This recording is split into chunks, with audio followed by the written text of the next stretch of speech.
Des boutiques vides, des panneaux à louer, une vue pas inhabituelle dans les rues du centre-ville de Mulhouse.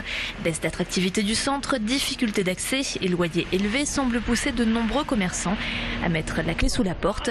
Dernière en date, celle-ci. En 2000, Daniel Diringer, à la tête d'une boulangerie-pâtisserie installée depuis 1962 à Mulhouse, décide d'ouvrir un second point de vente en plein centre-ville piéton. Au début, ça marche et puis moins de clients, un loyer élevé, moins 20% de chiffre d'affaires sur les 3 derniers exercices. L'aventure s'est achevée en octobre. J'ai l'impression, en discutant avec des collègues à droite à gauche, qu'on a un sentiment général de malaise et puis de baisse de fréquentation sur le plateau piéton centre-ville, quoi. À mon avis, il y a 2 effets. Il y a premièrement l'effet de la crise, forcément. Ensuite, il y a aussi, je pense, le manque d'attractivité d'enseignes sympas en centre-ville. Un peu plus loin, dans les rues piétonnes, Benjamin Barber a ouvert un salon de thé l'an dernier. Et sur son ardoise, un menu un peu indigeste pour lui. En dépit d'un emplacement de choix, il a dû récemment se séparer d'un employé. Ce commerçant blâme avant tout un contexte national morose et en appelle à des solutions gouvernementales. Moi, je paie 2500 € de loyer mensuel pour cet établissement. Si vous regardez mon menu, il est à 13,90 €.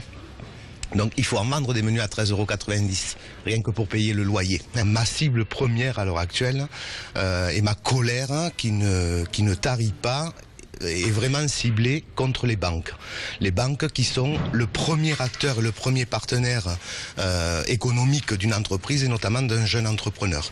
Or à ce jour, ceux qui souffrent des mêmes maux, c'est-à-dire l'asphyxie totale par une banque. La ville de Mulhouse tente de mettre en place des actions pour soutenir les petits commerçants, mais d'après ses comptes, la situation ne serait pas si mauvaise. Au contraire, depuis 2 ans, il y aurait plus d'ouvertures que de fermetures, 163 contre 66. Mais la ville mise surtout sur de grandes enseignes nationales pour se donner une nouvelle image, peut-être au détriment des petits commerçants indépendants. Il y a des ouvertures avec des enseignes, de très belles enseignes. La volonté à Mulhouse, c'est de monter en gamme.